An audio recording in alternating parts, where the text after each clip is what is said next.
Noida sector 150 के बहुचर्चित युवराज Mehta case में एसआईटी जांच अब अपने अंतिम और सबसे निर्णायक चरण में है।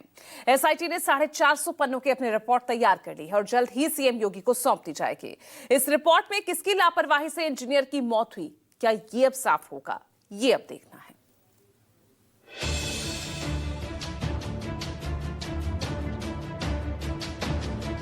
नोएडा सेक्टर 150 के बहुचर्चित युवराज मेहता केस में एसआईटी जांच अब अपने अंतिम और सबसे निर्णायक चरण में है। एसआईटी प्रमुख एडीजी भानु भास्कर की टीम ने दोषियों के खिलाफ चक्रव्यूह तैयार कर लिया है।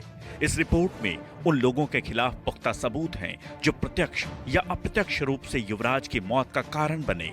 इस रिपोर्ट के बाद ये साफ हो जाएगा कि रेस्क्यू में हुई चूक के लिए किस विभाग का कौन सा अधिकारी जिम्मेदार है।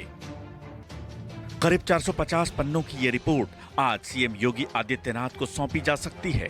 इस रिपोर्ट में 150 से अधिक अधिकारियों के बयान दर्ज हैं।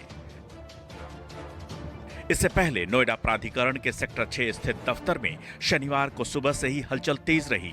एसआईटी की टीम ने घटना के चश्मदीद मुनेंद्र और उसके परिवार के सदस्यों को बयान दर्ज करने के लिए नोएडा बुलाया। मुनेंद्र करीब 2 बजे के आसपास एसआईटी के सामने पेश हुआ। जांच टीम को उम्मीद है कि उसकी गवाही से हादसे के समय की परिस्थितियों और घटनाक्रम की विस्तृत जानकारी मिल पाएगी। एसआईटी टीम ने मुझे बुलाया है और जो भी मुझसे किसी भी तरीके से कोई सवाल पूछे जाते हैं, मैं बड़ी ही ईमानदारी के साथ सारे सवाल रखूंगा। पूरी फैमिली को बयान के लिए बुलाया गया। आपके अलावा और कौन कौन आया? नरेंद्र है, हमें बुलाया गया एसआईटी की टीम के द्वारा। यहाँ पर जो भी सच्चे बयान है वो हमारा भाई देगा सच्चाई के साथ में। जो भी हमारे पास हम किसी से डरने वाले नहीं है। ध्यान रखना, जो भी सच्चाई होगी वो सारी मीडिया के सामने रखी जाएगी। एसआईटी की टीम फाइलों के अंबार के बीच उन गुनहगारों की तलाश कर रही है जिनकी लापरवाही ने एक होनहार इंजीनियर की जान ले ली। जांच का सबसे अहम पहलू 2 घंटे का वो रेस्क्यू ऑपरेशन है जिसमें सॉफ्टवेयर इंजीनियर को बचाया जा सकता था, लेकिन संसाधनों की कमी या देरी ने उसकी जान ले ली। एसआईटी ने पुलिस से ये भी जानना चाहा है कि आखिर दोषियों की गिरफ्तारी में देरी क्यों हो रही है। दूसरी तरफ बेटे की मौत की याद में आयोजित शोक सभा में युवराज के पिता पहली बार कैमरे के सामने आए।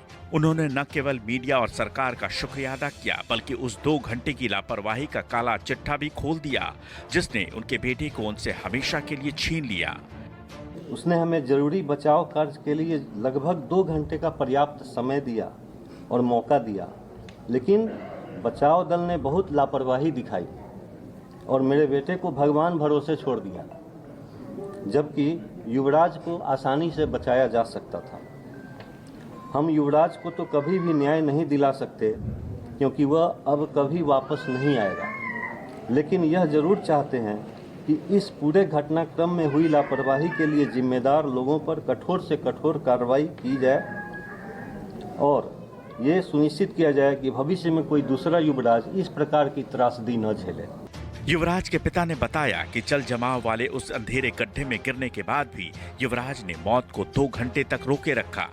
वो संघर्ष करता रहा ताकि कोई आए और उसे बाहर निकाल ले, लेकिन ऐसा हो न सका। युवराज के पिता ने उस जाबाज युवक मुनेंद्र का भी शुक्रिया अदा किया जिसने बिना अपनी जान की परवाह किए गहरे नाले में छलांग लगा दी थी। अब सबकी नजरें एसआईटी की उस 450 पन्नों की रिपोर्ट पर है जो ये तय करेगी कि युवराज के कातिल कौन है, वो गड्ढा, वो बिल्डर या वो लापरवाह प्रशासन। Bureau report, news 24।